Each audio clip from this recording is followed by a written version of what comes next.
Hello commerce students, welcome back to the channel.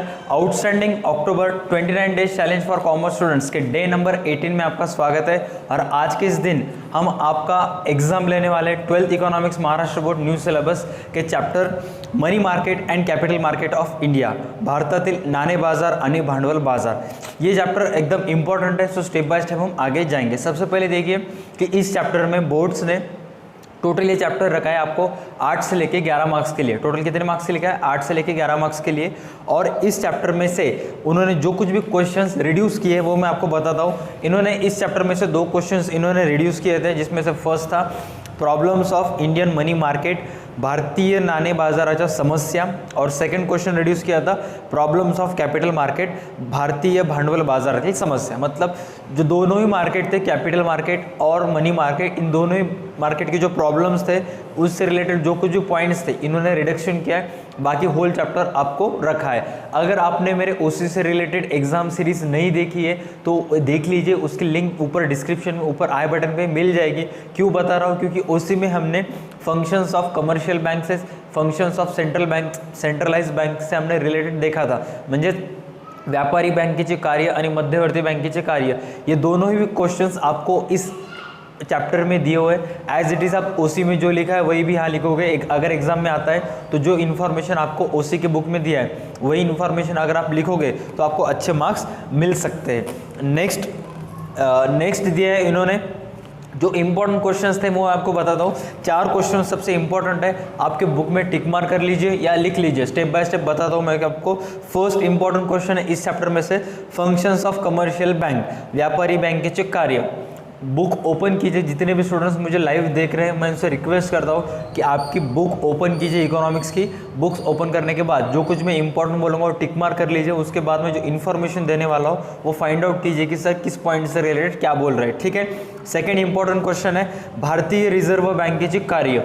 हाँ, functions of reserve banks of India, मध्यवर्ती बँकेचे कार्य किंवा रिजर्व बँकेचे कार्य, इन दोनों में से एक क्वेश्चन ज़्यादा से ज़्यादा चांसेस है कि आ सकता है। ठीक है।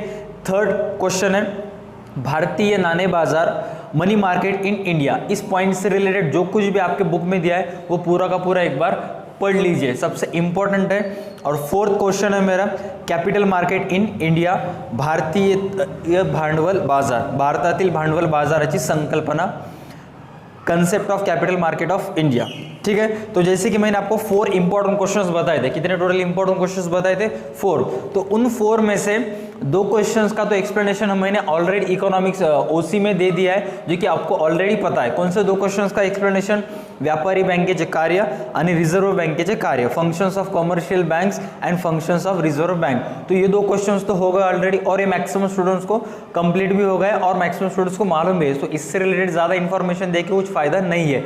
लेकिन जो रिमेनिंग 2 क्वेश्चंस है money market in India, capital market in India, भारतातील नाणे बाजार आणि भारतातील भांडवल बाजार, जो ये 2 क्वेश्चंस है इससे रिलेटेड मैं पूरी की पूरी डीप डाउन इन्फॉर्मेशन देने वाला हूँ। आप बस पूरा का पूरा फोकस कीजिए, सारे के सारे आपके कंसेप्ट क्लियर करने की कोशिश करूँगा। सो स्टार्ट विथ फर्स्ट भारतीय नाणे बाजार। इस क्वेश्चन सबसे पहले देखिए, इंडिया का जो मनी मार्केट होता है, इंडिया का जो फाइनेंशियल मार्केट होता है, जिसे पैसे के रिलेटेड सारे ट्रांजैक्शंस वहाँ पे किए जाते हैं, जिसे हम फाइनेंशियल मार्केट बोलते हैं, ज्याला मराठीत वित्त बाजार असे म्हणतात। तो इंडिया का जो फाइनेंशियल मार्केट है उस मार्केट की डिवाइडेशन 2 कैटेगरीज में किया है। कितने कैटेगरीज में किया है? 2 कैटेगरीज में।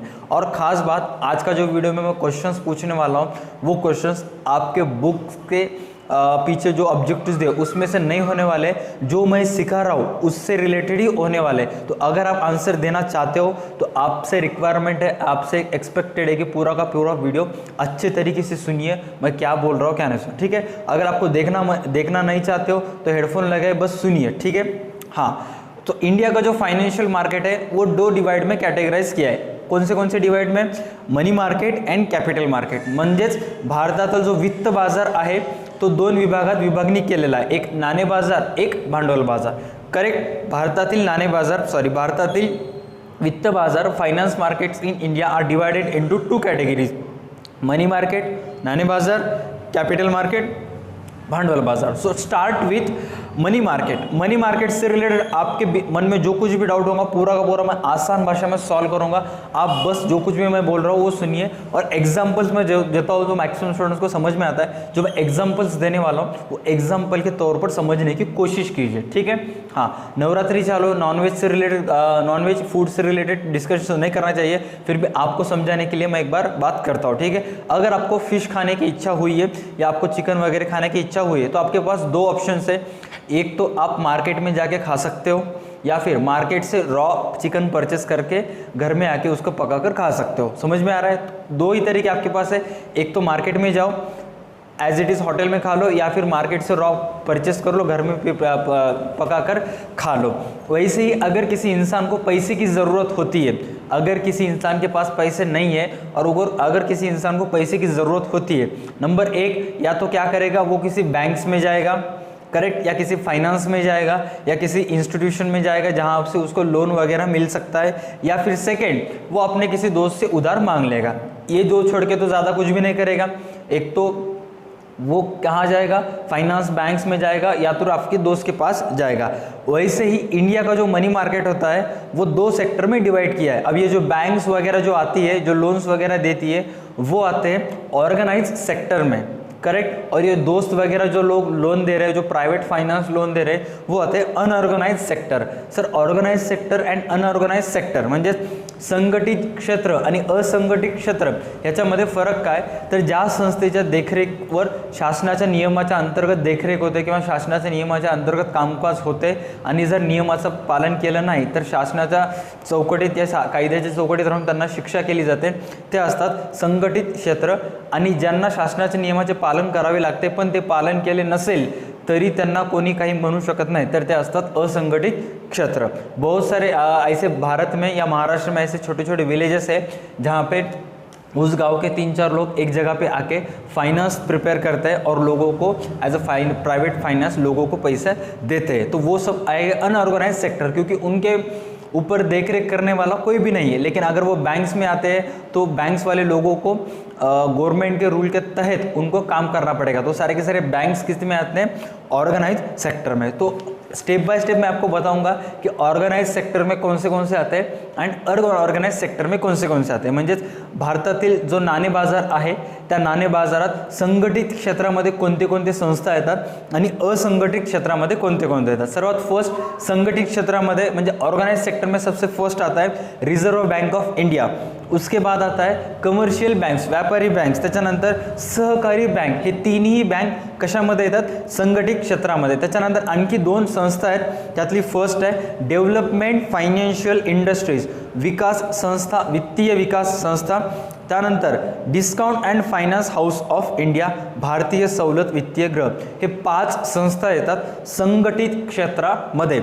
आणि असंघटित क्षेत्रामध्ये कोणते कोणते येतात, अनऑर्गेनाइज सेक्टर में कौन से आते हैं, देखिए इंडिजियस बैंकर्स, स्थानिक बैंकर्स म्हणजे लोकल जो बैंक्स होते हैं। सेकंड मनी लैंडर्स, साहूकार लोग जो होते हैं वो लोग भी अनऑर्गेनाइज सेक्टर में आते हैं, क्योंकि मैक्सिमम लोग अगर देखा जाए तो बैंक की तरफ चले गए तो बैंक्स क्या करेगी, डॉक्यूमेंट्स रिलेटेड सिक्योरिटी के लिए खेती के कागजात मांगेंगे, 7/12 वगैरह मांगेंगी। और साहूकार जो होता है वो आपको पहचानत का होता है, वो आपके गांव का होता है, इसीलिए वो विदाउट एनी डॉक्यूमेंट आपको लोन दे सकता है और कभी भी दे सकता है। इसीलिए लोग क्या करते हैं, मनी लेंडर्स के पास ज़्यादा से ज़्यादा जाते हैं। लेकिन एक वो गलती कर बैठते हैं कि वो मनी लेंडर्स को, जो साहूकार लोग होते हैं, उनको ब्याज ज़्यादा देना पड़ता है, क्योंकि वो कभी भी आपको पैसा दे सकता है। लेकिन जो ऑर्गेनाइज सेक्टर होते हैं वहाँ पे आपको, जब तक आप सारे डॉक्यूमेंट्स नहीं देते हो तब तक आपको पैसा नहीं मिल सकता है। ठीक है, बस समझने की कोशिश कीजिए कि ऑर्गेनाइज सेक्टर कौन सा है, अनऑर्गेनाइज सेक्टर कौन सा है। ठीक है, नेक्स्ट क्वेश्चन है, नेक्स्ट आता है बैंक्स, नॉन बैंक्स फाइनेंस अनियंत्रित संस्था। त्याच्या उसके बाद आता है फाइनेंशियल इंटरमीडियरीज, वित्तीय मध्यस्थ संस्था। अब जो कुछ भी होता है, बहुत सारे ऐसे वित्तीय मध्यस्थ संस्था ऐसे होते हैं जो कि किसानों को या गरीब लोगों को लोन देने की कोशिश करते हैं। ठीक है, तो अब आपने तो दोनों में का डिफरेंस समझ लिया कि ऑर्गेनाइज सेक्टर क्या होता है और ऑर्गेनाइज सेक्टर क्या होता है। म्हणजे वित्तीय नाणे बाजारातील संघटित क्षेत्र आणि असंघटित क्षेत्र दोन्ही तुम्हाला समजलेले आहेत. पण आता हे जे नाणे बाजारातील हे जे मनी मार्केट आहे, भारतातील जे नाणे बाजार आहे म्हणजे हे बँक्स वगैरे, ह्यांचं अर्थशास्त्रामध्ये रोल काय, हे जो होता है की वो किस रोल प्ले करते, त्यांची भूमिका काय, की या नाणे बाजाराचं स्थापन होण्यामागे किंवा यांचं काम करण्यामागचं मुख्य उद्देश काय, भूमिका काय, पुस्तकामध्ये चेक करा, आपके बुक में चेक कीजिए, मैं स्टेप बाय स्टेप आपको बताता हूँ. जिसमें सबसे फर्स्ट दिया है आपको short term requirement of borrowers, कर्जदाराची अल्प मुदतीची गरज. मतलब ये जो सेक्टर्स होते हैं वो क्या करते हैं, जो कुछ भी लोगों को पैसे की ज़रूरत होती है शॉर्ट टर्म के लिए, उनको पैसे देने का काम ये संस्था, ये सेक्टर्स करते हैं. सेकंड आपको दिया लिक्विडिटी मैनेजमेंट, तरलता व्यवस्थापन. मतलब अगर किसी इंसान को कुछ करना है, अगर किसी इंसान को कुछ सप्लाई करना है और कुछ प्रोडक्शन करना है तो उसे पैसों की डिमांड की ज़रूरत होगी. जब उसे पैसे की डिमांड आएगा तो वो अपना स्टॉक सप्लाई करेगा. मतलब लिक्विडिटी रहेगी, जितना पैसा आएगा उतना ही स्टॉक चला जाएगा. नेक्स्ट बोला है पोर्टफोलियो मैनेजमेंट, गुंतवणूक पत्र व्यवस्थापन. अगर आपका कोई भाई बहन फैशन या इंडस्ट्री में है तो उसके पास पोर्टफोलियो होगा. पोर्टफोलियो में क्या होता है, एक फाइल होती है, फाइल में उसके डिफरेंट क्लोथ्स में डिफरेंट स्टाइल में फोटोज़ वगैरह होते हैं, उसे फैशन पोर्टफोलियो कहते हैं. लेकिन पोर्टफोलियो मैनेजमेंट क्या होता है कि कोई भी ये जो ऐसे संस्थाएं होती है उनके अगर बैंक में चले जाओगे तो वहाँ पे उनका पूरा का पूरा पोर्टफोलियो होगा. मतलब उन्होंने अब तक कितने लोगों को कर्जा दिया था, कितने लोगों को इंटरेस्ट रेट क्या होता है, कितने लोगों ने उनके बैंक में पैसे इन्वेस्ट किया है, ये सारा का सारा पोर्टफोलियो मैनेजमेंट उनके पास होना चाहिए, एक रोल प्ले करता है. नेक्स्ट बोला इक्विलिब्रियम मैकेनिज्म, समतोल यंत्रणा. अब ये इक्विलिब्रियम मैकेनिज्म ऑलरेडी हमने 2 चैप्टर पहले पढ़ा था कि इक्विलिब्रियम, जब डिमांड और सप्लाई एक जगह होता है तो इक्विलिब्रियम प्राइस होती है, समतोल कीमत होता है. वैसे इक्विलिब्रियम मैकेनिज्म मतलब क्या होता है कि जैसे जैसे लोगों को पैसे चाहिए, जैसे पैसों की डिमांड है, वैसे अगर आप सप्लाई करोगे तो मार्केट का फ्लो, मार्केट में कैश फ्लो अच्छा रहेगा. नेक्स्ट आपको बोला है इम्प्लीमेंटेशन ऑफ मॉनेटरी पॉलिसी, मौद्रिक विषयक धोरणाची नेक्स्ट है financial requirement of the government. अब जो गवर्नमेंट होता है, गवर्नमेंट को बहुत सारे पैसे की ज़रूरत होती है, तो गवर्नमेंट किस तरफ जाता है, अनऑर्गेनाइज सेक्टर में तो जाता नहीं है. गवर्नमेंट कहाँ जाता है, ऑर्गेनाइज सेक्टर में. और गवर्नमेंट ऑलमोस्ट 95% ऑफ गवर्नमेंट के सारे लोन या सारे के सारे पैसे मध्यवर्ती बैंक या सेंट्रल बैंक, जिसको हम रिजर्व बैंक ऑफ इंडिया बोलते हैं, वहाँ से आता है. मतलब गवर्नमेंट को भी जब पैसे की ज़रूरत होती है उस टाइम गवर्नमेंट ऑर्गेनाइज सेक्टर के पास चला जाता है. उसके बाद बोला है इम्प्लीमेंटेशन ऑफ मॉनेटरी पॉलिसी, मौद्रिक विषयक धोरणाची अंमलबजावणी. मतलब ये जो सेक्टर्स होते हैं, ऑर्गेनाइज सेक्टर, अनऑर्गेनाइज सेक्टर, इनके एस्टेब्लिशमेंट के पीछे एक मेन मोटो यह होता है कि लोगों को पैसे की सहायता हो तो पैसे दे देना. अगर किसी को फिक्स डिपॉजिट या किसी को उसके पैसे से रिलेटेड सिक्योरिटी चाहिए तो वो सिक्योरिटी प्रोवाइड करना. तो जो भी उन्होंने मॉनेटरी पॉलिसीज़ की है उसका उनको कंपलसरी एग्जीक्यूशन करना पड़ेगा. उसके बाद बोला इकोनॉमाइज द यूज़ ऑफ कैश, रोख रकमेचा काटकसरीने वापर. मतलब पूरी इंडिया की जो इकोनॉमी है वो डिपेंड है इन सारे सेक्टर्स के ऊपर. जो भी लोग इन सेक्टर्स में पैसा इन्वेस्ट करते हैं वो इनसे एक्सपेक्ट करते हैं कि इन पैसों का ये बैंक अच्छे तरीके से इस्तेमाल करे. तो इस पॉइंट में इनको कहना इतना ही कहना है कि जो पब्लिक या जो गरीब लोग इनके पास पैसे इन्वेस्ट कर रहे हैं वो पैसा ये बैंकर्स या ऑर्गेनाइज सेक्टर्स कहाँ अच्छी जगह यूज़ करे तो ही पब्लिक का फ़ायदा होगा. अदरवाइज ये जैसे कि आपको इंडिया में बहुत सारे ऐसे बैंक्स हैं, जैसे कि पंजाब नेशनल बैंक है, some branches of State Bank of India, जिसने गरीब लोगों को पैसे लिए और वो पैसे किसी बिजनेसमैन को दिए 9,000 करोड़ 10,000 करोड़, और वो पैसे लेके वो सारा का सारा वो बिजनेसमैन पैसे लेके चला गया. इसका मतलब जो यूज़ ऑफ कैश है वो अच्छी तरीके से नहीं हुआ. तो इतना ही बोला है कि जो लोग इन बैंक्स में पैसे इन्वेस्ट करते हैं वो पैसा ये सेक्टर्स अच्छे तरीके से यूज़ करें. उसके बाद बोला है growth of commerce, industry and trade. किसी भी देश का कॉमर्स, किसी भी देश का मार्केट अगर ग्रोथ होना है, वहाँ की जीडीपी वगैरह बढ़नी है, तो ये सारे सेक्टर्स अच्छे तरीके से काम करने चाहिए. जिस किसी भी इंसान को पैसे की ज़रूरत होगी तो उस इंसान को पैसे देना चाहिए, क्योंकि अगर वो पैसे लेगा, अच्छी तरीके से बिजनेस करेगा तो उसकी इकोनॉमिक डेवलपमेंट होगी. जैसे अगर छोटे छोटे चीज़ों का डेवलपमेंट होता जाएगा तभी इंडिया की इकोनॉमिक ग्रोथ होगी. तो ये सब जो छोटे मोटे रोल्स है जो ये मनी मार्केट इंडिया में प्ले करता है. अब इससे रिलेटेड आपके बुक्स में और एक क्वेश्चन दिया है problems of money market in India, वो तो कम्प्लीटली आपको रिडक्शन पार्ट में छोड़ देना है। बस आपको इतना समझना लेना है कि role of money market in India, एक क्वेश्चन एग्जाम में आ सकता है, ठीक है। ये तो रही मनी मार्केट से रिलेटेड। अब कैपिटल मार्केट, इंडिया का कैपिटल मार्केट का मतलब क्या होता है? मनी मार्केट मैंने क्या बोल दिया आपको, सादा सिंपल एकदम आसान भाषा में। मनी मार्केट मतलब अगर किसी इंसान को पैसे चाहिए तो वो मनी मार्केट से ले सकता है। मनी मार्केट के दो टाइप कौन से? Organize sector, unorganize sector. Organize sectors में कौन से आते हैं? रिजर्व बैंक्स, कमर्शियल बैंक्स, ये सारे ऑर्गेनाइज सेक्टर में आते हैं। अनऑर्गेनाइज सेक्टर्स में क्या आता है? मनी लेंडर्स आते हैं, साहूकार लोग वगैरह आते हैं, ठीक है। नेक्स्ट है कैपिटल मार्केट। अब मनी मार्केट का इन शॉर्ट फॉर्म क्या है? अगर पैसे चाहिए तो मनी मार्केट में चले जाओ। मनी मार्केट में दो टाइप्स होते हैं। और अगर कैपिटल मार्केट, अब कैपिटल का मतलब क्या होता है और मार्केट का मतलब क्या होता है, मैं एकदम आसान भाषा में समझा दूंगा। बाय प्रोफेशन में अकाउंट टीचर हूँ तो मैं इस डेफिनेशन को समझाने में बहुत आसानी होगी।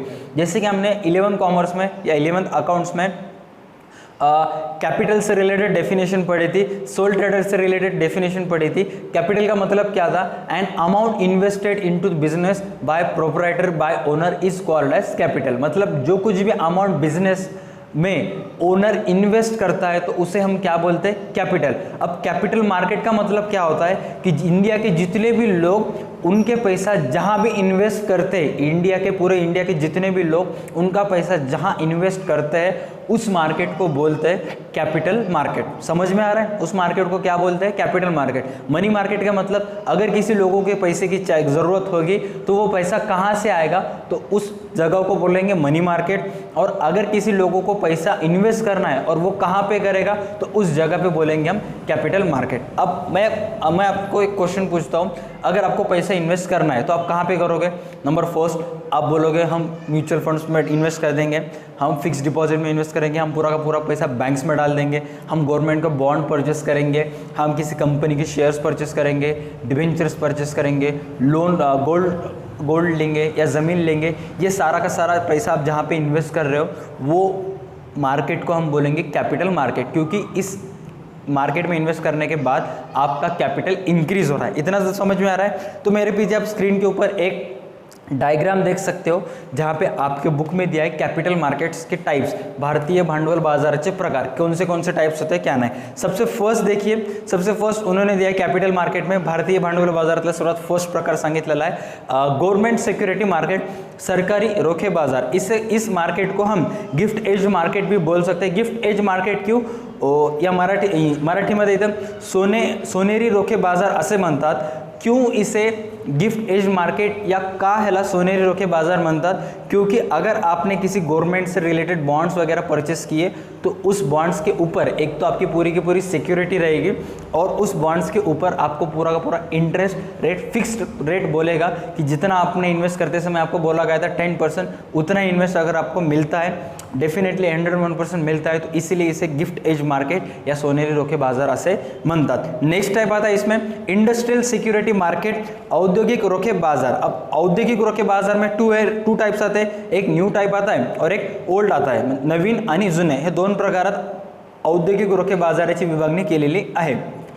अबे दोन टाइप कौन से होते हैं ये तो आपको पता है, लेकिन इंडस्ट्रियल सिक्योरिटी मार्केट मतलब क्या होता है कि अगर आपको पैसे इन्वेस्ट करने हैं तो आप किसी टाटा कंपनी के शेयर्स परचेस करोगे, रिलायंस कंपनी के डिवेंचर्स परचेस करोगे या महिंद्रा कंपनी के स्टॉक्स परचेस करोगे या किसी ऑर्डिनरी कंपनी के बॉन्ड परचेस करोगे, तो ये पैसा आप उस कंपनी में इन्वेस्ट कर रहे हो तो पैसा चला जा रहा है आपका। तो किस सेक्टर में चला जा रहा है? इंडस्ट्रियल सिक्योरिटी मार्केट में चला जा रहा है, तो ये इसमें सेकेंड टाइप आता है। नेक्स्ट टाइप नंबर थर्ड आता है डेव्हलपमेंट फायनान्शियल इन्स्टिट्यूशन, जिसे शॉर्ट में DFI बोलते हैं और मराठीमध्ये ह्याला म्हणतात विकास वित्तीय संस्था। मराठीमध्ये ह्याला काय म्हणतात? विकास वित्तीय संस्था, जिसमें ये जो प्राइवेट सेक्टर्स होता है, ये जो डेवलपमेंट फाइनेंशियल इंस्टीट्यूशन होता है, इनका काम क्या होता है कि जो छोटे लेवल पे स्मॉल साइज पे जो बिजनेस होते हैं उनको मोटिवेट करना, उनको फाइनेंशियली सपोर्ट करना। जैसे कि हमने OC में देखा था एक्सिम बैंक्स वगैरह,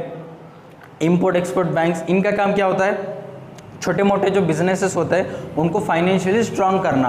तो ये स्ट्रांग कब करते हैं कि जब ये बिजनेसमैन को पैसा देते हैं। अब इनके पास पैसा कहाँ आएगा? जब बिजनेसमैन इनके बैंक पे इन्वेस्ट करेगा। सारे के सारे लोगों को तो पैसे ज़रूरत नहीं होगी, सपोज मान के चलते 25% लोगों को पैसे ज़रूरत होगी, तो 75% को तो नहीं है, उनके पास पैसा पड़ा है, तो उनके पास जो पैसा पड़ा है उनको उस पैसे से रिलेटेड सिक्योरिटी है। तो ये 75% लोग कहाँ पैसा इन्वेस्ट करेंगे, इनके बैंक में इन्वेस्ट करेंगे, और ये बैंक क्या करेगी, आउट ऑफ दैट 75% लोगों ने जो भी पैसा इन्वेस्ट किया है वो पैसा उन 25% लोगों को दे देगी। तो इस टाइप में कौन से बैंक्स आते हैं, IFCI बैंक, जिसका फुल फॉर्म होता है industrial financial corporation of India, उसके बाद आता है IIBI industrial invest bank of India, और लास्ट में आता है Exim bank export import bank. ये जो बैंक्स होते हैं इनका काम होता है की छोटे लेवल के जो बिझनेसेस होते हैं उनको फायनान्शियली सपोर्ट करना। हे खाजगी क्षेत्राला दीर्घकालीन किंवा लघुकालीन अल्पकालीन पद्धतीचे लोन देतात। ठीक है, नेक्स्ट आता है नंबर 4 टाइप्स आता है इसमें, वित्तीय मध्यस्थ संस्था फाइनेंशियल इंटरमीडियरीज। इसमें कौन से आते हैं, कमर्शियल बैंक्स जैसे स्टेट बैंक ऑफ इंडिया आती है, एक्सिस बैंक्स आता है, कैनरा बैंक आता है, बैंक ऑफ बड़ौदा आता है, उसके बाद म्यूचुअल फंड्स आते हैं, हर एक बैंक के अपने अपने म्यूचुअल फंड्स होते हैं, उसके बाद भाड़े पट्टा कंपनी लीजिंग कंपनीज आती है, उसके बाद उद्यम भांडवल आता है, venture companies venture capital companies आते हैं। जो छोटे छोटे मोटे बैंक्स आते हैं वो फाइनेंशियल इंटरमीडियरीज में आते हैं। जो बैंक्स छोटे छोटे बिजनेसेस को सपोर्ट करने के लिए, उनका मेन मोटिव होता है कि सपोर्ट करने के लिए, तो वो आते हैं डेवलपमेंट फाइनेंशियल इंडस्ट्रीज़ में। जो कंपनीज होती है जो लोगों को पैसा लेके शेयर्स और डिबेंचर्स में इन्वेस्ट कर लेती है वो आती है इंडस्ट्रियल सिक्योरिटी मार्केट। अगर आप किसी गवर्नमेंट से रिलेटेड कंपनी में इन्वेस्टमेंट कर रहे हो तो वो आएगा गवर्नमेंट सिक्योरिटी मार्केट में। अब ये जो कैपिटल मार्केट ऑफ इंडिया है इसका मेन रोल क्या है, इसका जो एस्टैब्लिशमेंट हुआ है इस मार्केट का मेन रोल क्या है, तो सबसे फर्स्ट दिया है दीर्घकालीन मुदतीची बचत, मोबाइलाइज लॉन्ग टाइम सेविंग्स। मतलब लोगों को पैसा कमाने की आदत लगे और वो पैसा कहीं पर भी बर्बाद होने से पहले वो पैसा सेविंग हो, और सेविंग करने के लिए ये इंस्टीट्यूशंस लोगों की मदद करती है, लॉन्ग टर्म सेविंग्स होने के लिए मदद करती है। अगर आप किसी इन चारों के चारों जो इंस्टीट्यूशन आप मेरे पीछे देख रहे हो, एक बार आपने पैसा इन्वेस्ट कर लिया तो वो लॉन्ग टर्म के लिए आप इन्वेस्ट कर सकते हो, 1 साल 2 साल 3 साल के लिए। उसके बाद बोला है प्रोवाइड्स इक्विटी कैपिटल, समभाग भांडवल पुरवने। लोगों को एक तो सेविंग्स की आदत लगेगी, जो लोग सेविंग्स करेंगे वो पैसा इन संस्थाओं में इन्वेस्ट करेंगे।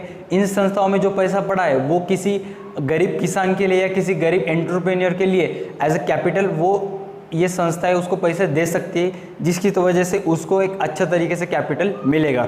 नेक्स्ट होता है ऑपरेशनल एफिशिएंसी, परिचालन कार्यक्षमता। परिचालन कार्यक्षमता किसे कहते हैं, अगर किसी को भी अच्छी तरीके से कोई भी बिजनेस रेगुलेट करना है या किसी अच्छी तरीके से बिजनेस मैनेज करना है तो उसके पास कैश फ्लो ज़्यादा होना चाहिए। और ये 4 मार्केट्स ऐसे हैं जिनके पास अच्छे तरीके से कैश फ्लो होता है और कैश होने की वजह से ये अच्छी तरीके से बिजनेस रन कर सकते हैं। उसके बाद बोला है क्विक वैल्यूएशन, त्वरित मूल्यांकन। मतलब ये जो 4 कंपनीज ऐसे होते हैं जहाँ पे गवर्नमेंट को पता चल जाता है कि इंडिया के लोगों ने कौन से सेक्टर में कितना कितना पैसा इन्वेस्ट किया है। जो 4 सेक्टर आप मेरे पीछे देख रहे हो, गवर्नमेंट जब इन 4 सेक्टर के ऊपर फोकस करेगी, इन 4 सेक्टर से रिलेटेड इन्वेस्टिगेट करेगी, इन पे थोड़ा रिसर्च करेगी, तो पता चल जाएगा कि लोगों ने कहाँ पे कितना पैसा इन्वेस्ट किया है। तो ये एक वैल्यूएशन के लिए आसान जाएगा गवर्नमेंट के लिए। उसके बाद लास्ट बोला है ingredients integration, sorry my mistake, integrations, जिसमें लास्ट मराठी में इसे बोलते हैं समन्वय।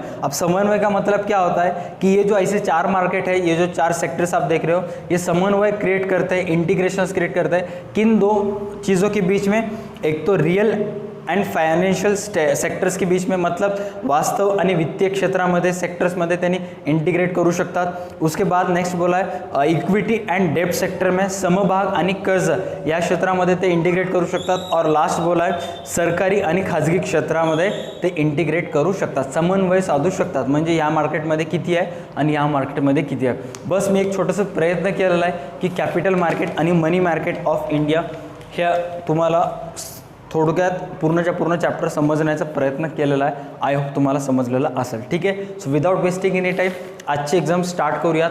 आज मी थोडंसं तुम्हाला डिफरंट क्वेश्चन विचारणार आहे। ठीक आहे, व्यवस्थित आंसर द्यायचं, फक्त पुस्तकेमध्ये पाहायचं, हुडकायचं। मी जे पॉइंट शिकवलं है, जो कुछ भी पॉइंट मैंने सिखाया है वो आप बुक्स में एक बार फाइंड आउट कीजिए और आंसर देने की कोशिश कीजिए। सो फर्स्ट क्वेश्चन मेरा आप सारे स्टूडेंट्स के लिए, हाँ, जो इंडिया का फाइनेंशियल मार्केट है, हाँ, जो इंडिया का फाइनेंशियल मार्केट है वो किन 2 कैटेगरीज में डिवाइड किया है।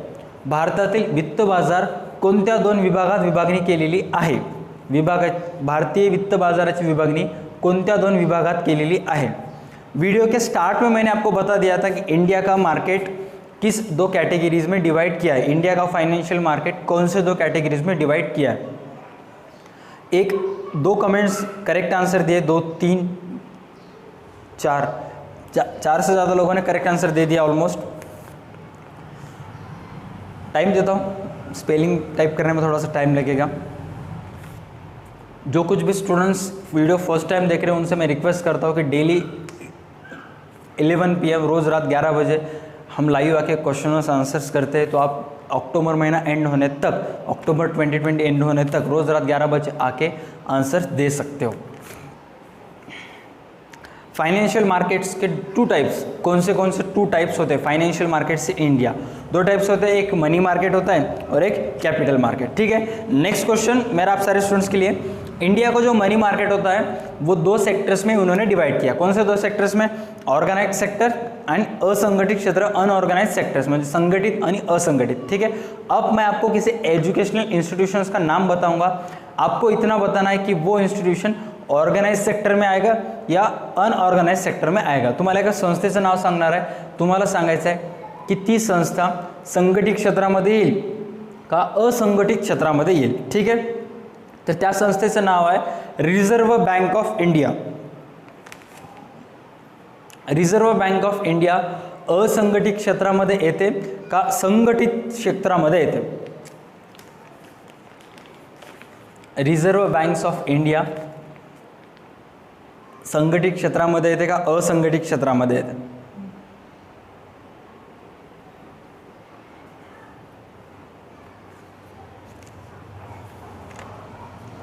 रिझर्व्ह बँक ऑफ इंडिया संगठित क्षेत्रामध्ये येते का असंगठित क्षेत्रामध्ये येते? चैप्टर आपको 8 से 11 मार्क्स के लिए, इसीलिए आपको इस चैप्टर के ऊपर फोकस करना पड़ेगा, अदरवाइज आप 90+ स्कोर नहीं कर सकते हो। ठीक है, कम ऑन फास्ट। ऑलमोस्ट सारे के सारे स्टूडेंट्स ने आंसर करेक्ट देना चालू किया है। Reserve Bank of India organize sector में आता है, संगठित क्षेत्रामध्ये रिझर्व्ह बँक ऑफ इंडिया येते। ठीक है, हाँ, आपको role of money market in India, भारतातील नाणे बाजाराची भूमिका, मतलब कोणताही एक पॉइंट बता दीजिए, कौन सा भी एक पॉइंट एक्सप्लेन कीजिए जो आपको आता है, बस पॉइंट का नाम बता दीजिए कमेंट सेक्शन में। भारतातील नाणे बाजाराची भूमिकातलं कोणतेही एक point, role of money market in India में का कौन सा भी एक पॉइंट कमेंट सेक्शन में कमेंट कर दो, कौन सा भी एक पॉइंट।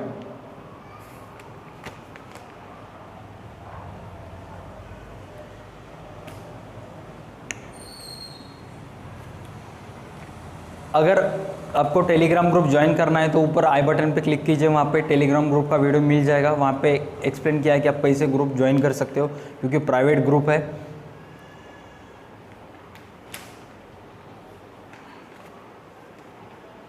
बस ये इकोनॉमिक्स का सेकंड लास्ट चैप्टर है, कल इकोनॉमिक्स का लास्ट चैप्टर होगा, उसके बाद अकाउंट स्टार्ट होने वाला है। मैं सारे स्टूडेंट्स से रिक्वेस्ट करता हूँ कि जितने भी आपको फ्रेंड्स हैं उनको एक बार बोल दीजिए कि अकाउंट स्टार्ट होने वाला है, सो हम मैक्सिमम स्टूडेंट्स आएंगे। ठीक है, चलो नेक्स्ट क्वेश्चन। इसका आंसर ऑलमोस्ट मैक्सिमम स्टूडेंट्स ने दे दिया है, liquidity management, portfolio management, equilibrium mechanism. ठीक है, कोई बात नहीं। हाँ, नेक्स्ट क्वेश्चन। हाँ, जो इंडिया का जो कैपिटल मार्केट है वो 4 सेक्शंस में डिवाइड किया है। कितने सेक्शन में डिवाइड किया है? 4 सेक्शन में। जब से फर्स्ट है government security market, industrial security market, DFI, और लास्ट में दिया है फायनान्शियल इंटरमेडियरीज। भारतातील भांडवल बाजाराची विभागणी 4 विभागात केलेली आहे, सरकारी रोखे बाजार, औद्योगिक रोखे बाजार, विकास वित्तीय संस्था आणि वित्तीय मध्यस्थ संस्था। ठीक है, मैं 2 क्वेश्चंस आपको पूछूंगा। ठीक है, दोनों ही क्वेश्चंस का आंसर आपको स्टेप बाय स्टेप देना है। तो फर्स्ट क्वेश्चन आप सारे स्टूडेंट्स के लिए, अगर मुझे शेयर्स और डिबेंचर्स परचेस करना है और मैंने वो परचेस कर लिए, अगर मुझे शेयर्स और डिबेंचर्स परचेस करना है और मैंने वो परचेस कर लिए, इट मीन्स मैंने कैपिटल इन्वेस्टमेंट किया है, कहाँ तो भी पैसा इन्वेस्ट किया है। तो आपको बताना है, जो आप 4 सेक्शंस आते हैं कैपिटल मार्केट इन इंडिया के, भारतीय भांडवल बाजारातील 4 प्रकार, तो इन 4 टाइप्स में से कौन से टाइप में मैंने पैसे इन्वेस्ट किए, कौन से मार्केट में मैंने पैसे इन्वेस्ट किए। अगर मैंने शेयर्स और डिबेंचर्स परचेस कर लिए तो किस मार्केट में मैंने पैसे इन्वेस्ट किए? गवर्नमेंट सिक्योरिटी मार्केट में इन्वेस्ट किए हैं, इंडस्ट्रियल सिक्योरिटी मार्केट में इन्वेस्टमेंट किया है, DFI में इन्वेस्टमेंट किया है, या फायनान्शियल इंटरमेडियरीज में इन्वेस्टमेंट किया आहे? जर मी भाग किंवा कर्ज रोख्यामध्ये माझं भांडवल गुंतवणूक केलो तर भारतीय भांडवल बाजाराच्या कोणत्या प्रकारात मी माझे पैसे इन्व्हेस्टमेंट केलेले आहेत, गुंतवणूक केलेली आहे? सरकारी रोखेमध्ये, औद्योगिक रोखे बाजारमध्ये, विकास वित्तीय संस्थामध्ये का वित्तीय मध्यस्थ संस्थामध्ये? खूप सोपा प्रश्न आहे, एकदम सोपा प्रश्न आहे. जर तुम्ही मी सांगितलेली थिअरी पूर्ण सुरुवातीपासून लक्ष दिलात तर सोपं जाईल तुम्हाला, अदरवाइज येणार नाही.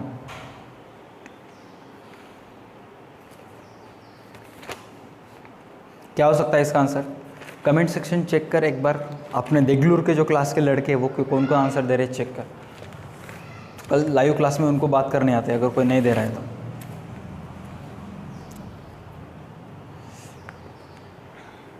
Okay, question number 4.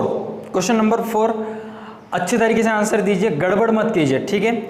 अगर मैंने म्यूचुअल फंड में मेरा पैसा इन्वेस्टमेंट किया है, अगर मैंने म्यूचुअल फंड्स में मेरा सारा का सारा पैसा इन्वेस्टमेंट किया है तो भारतीय इंडियन कैपिटल मार्केट के कौन से सेक्टर में मैंने पूरा का पूरा पैसा इन्वेस्टमेंट किया आहे? मी जर म्युच्युअल फंडमध्ये पैसे गुंतवणूक केलो तर भारतीय भांडवल बाजारातील कोणत्या क्षेत्रामध्ये मी माझे पैसे इन्वेस्टमेंट केलो? सरकारी रोखेमध्ये, औद्योगिक रोखेमध्ये, विकास वित्तीय संस्थांमध्ये का वित्तीय मध्यस्थ संस्थांमध्ये? गवर्नमेंट सिक्योरिटी मार्केट में किया है, इंडस्ट्रियल सिक्योरिटी मार्केट में किया है, डेवलपमेंट फाइनेंशियल इंस्टीट्यूशंस में किया है, या फिर फाइनेंशियल इंटरमीडियरीज में किया है? क्या हो सकता है इसका आंसर? 4 क्वेश्चंस हो गए ऑलमोस्ट. जितने भी स्टूडेंट्स लाइव देख रहे हैं उनसे एक्सपेक्टेड है कि लाइव 70 to 80 स्टूडेंट्स लाइव आ रहे हैं, लेकिन लाइक्स सिर्फ 40 या 50 लाइक्स आ रहे हैं. लाइक्स का बटन दबाओ, इसमें आपका कुछ बैलेंस वगैरह नहीं कटेगा, वीडियो प्रमोट होगा. जितना वीडियो प्रमोट होगा उतनी हमारी कम्युनिटी स्ट्रांग होगी. समझ में आ रहा है? ठीक है, कमेंट्स करते जाओ. अगर आप कमेंट्स करोगे तो कोई भी आपका कुछ भी नहीं बोलेगा, पढ़ाई आपकी अच्छी तरीके से हो जाएगी. ठीक है, आप अगर आपके किसी फ्रेंड्स ने कमेंट सेक्शन चेक किया है और उस कमेंट सेक्शन में अगर आपका नाम और आपका कमेंट्स दिख रहा है तो वो मोटिवेटेड होगा कि मेरा दोस्त कर रहा है, मैं क्यों नहीं करूँ, थोड़ा वो जलेगा भी अंदर ही अंदर, तो वो भी कमेंट करना स्टार्ट करेगा. ठीक है, हाँ, जब टेढ़ी उंगली से घी ना निकले तो समटाइम्स डब्बा भी गर्म करना पड़ता है. इसलिए एक बार अगर आप वो बोल के भी नहीं आ रहा है तो आप कमेंट सेक्शन में अपना नाम और कमेंट कर दीजिए, आपसे नाम से इंस्पायर होकर वो भी आ सकता है. ठीक है, लास्ट क्वेश्चंस. अब इस क्वेश्चन में आपका थोड़ा सा मार्केट नॉलेज चेक करने वाला हो कि कितना आप टीवीज देखते हो, कितना बैंक से रिलेटेड आपको मालूम है. ठीक है, तो मेरे पीछे मैं कुछ बैंक्स के लोगोस दिखाऊंगा, बैंक्स के नाम्स दिखाऊंगा, कंपनी के लोगों के नाम दिखाऊंगा. आपको बस इतना फाइंड आउट करना है कि उस लोगों में कौन से बैंक्स का नाम या कौन से बैंक्स के लोगो उस वहाँ पे आपको दिखाई दे रहे हैं. ठीक है, अच्छी तरीके से आंसर दीजिए. जितने भी आपको नाम है उस लोगों में अंतर आप टाइप कर सकते हो. ठीक है, तो here it is start. Comment करना स्टार्ट कर दीजिए. कौन से बैंक्स के लोगो आपको दिख रहे हैं? 1-2 बैंक्स में तो आपका अकाउंट भी होगा, 1-2 बैंक्स में अपने ब्रदर सिस्टर या सिटी में जो आपके भाई बहन रहते हैं उनके पास स्टेट बैंक ऑफ इंडिया का नहीं होता है, तो वो थोड़ा सा एडवांस बैंकिंग की तरफ जाते हैं, एक्सिस वगैरह. तो चेक कीजिए इसमें आपसे बैंक से रिलेटेड कोई लोगो है क्या. कुछ जगह पे मैंने थोड़ा सा ब्लर किया है क्योंकि वहाँ पे बैंक्स का नाम था तो नाम पता ना चले, इसीलिए वहाँ पे थोड़ा सा ब्लर किया है. लेकिन मुझे पता है कॉमर्स के स्टूडेंट्स थोड़े से स्मार्ट होते हैं, लोगो देख के ही पता चल जाता है कि यार ये मेरे बैंक का लोगो है. करेक्ट.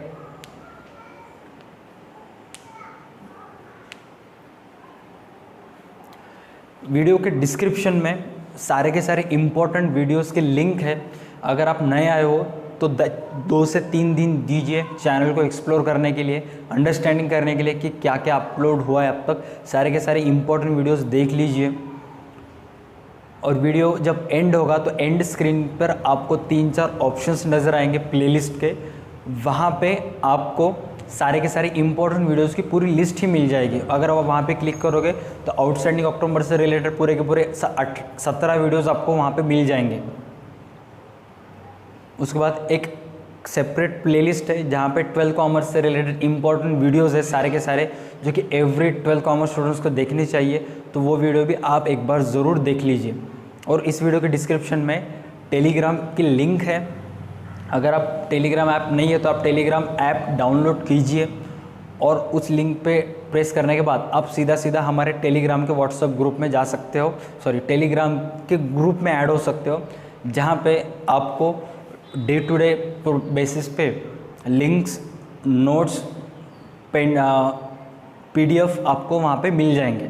क्योंकि अभी जस्ट क्रिएट हुआ है, अभी ये जो हमारा कन्वर्सेशन ये हमारा साथ है, अभी और 6 महीने तक चलने वाला है। तब तक बहुत सारे नोट्स आएंगे, बहुत सारे इंपॉर्टेंट वीडियोस आएंगे। सो इट्स नेवर लेट, अभी भी लेट नहीं हुआ है, ज्वाइन हो जाइए और DA2 एकेडमी के कॉमर्स स्किल्स की जो आर्मी है उसका एक पार्ट बनिए।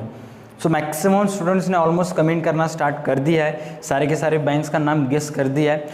और थोड़ा सा रिसर्च कीजिए कितने बैंक है क्या नहीं, और नाम जो कुछ भी आपको नहीं मालूम है, जिस किसी भी स्टूडेंट्स को बैंक्स का नाम नहीं मालूम है वो कमेंट सेक्शन में फोकस कीजिए।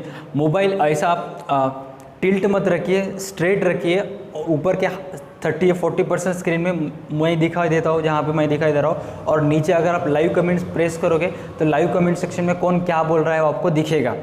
ठीक है, तो उस पर फोकस कीजिए कि कौन से बैंक्स के नाम आ रहे हैं, क्योंकि कॉमर्स स्टूडेंट्स को बैंक्स के नाम पता होना चाहिए। क्योंकि kind of a commerce students के लिए, अगर कॉमर्स स्टूडेंट्स एक डिवोटी है तो बैंक्स, टेम्पल्स वगैरह है, हाँ, तो मालूम होना चाहिए आपको। ठीक है, तो ऑलमोस्ट सारे स्टूडेंट्स ने कमेंट सेक्शन में आंसर कर दिया है। सो दैट्स इट, आज के वीडियो के लिए बस इतना ही। Thank you so much. 11:30 बज चुके हैं, फिर भी आप कनेक्टेड हो पिछले 18 दिनों से। जाते जाते वीडियो को लाइक कीजिए, चैनल को अभी तक नहीं सब्सक्राइब किया तो सब्सक्राइब कीजिए। कल रात मिलते हैं आपके इकोनॉमिक्स का लास्ट चैप्टर से रिलेटेड। एक बार अगर इकोनॉमिक्स ख़त्म हो गया तो उसके बाद हम अकाउंट्स स्टार्ट करेंगे, और अकाउंट्स में हर एक एग्ज़ाम में हम 50 के आसपास क्वेश्चंस लेना स्टार्ट करेंगे, 50 के आसपास। सो अच्छे तरीके से पढ़ाई कीजिए। इकोनॉमिक्स का लास्ट चैप्टर है वो तो पढ़ाई कीजिए, लेकिन अकाउंट से रिलेटेड भी अच्छी पढ़ाई कीजिए। जितने ज़्यादा आप अच्छी पढ़ाई करोगे उतने ही आपका कॉन्फिडेंस लेवल बढ़ेगा। ठीक है, so that's it for today's videos. तब तक के लिए देखते रहे हमारे YouTube channel DA2 academy. Stay connected.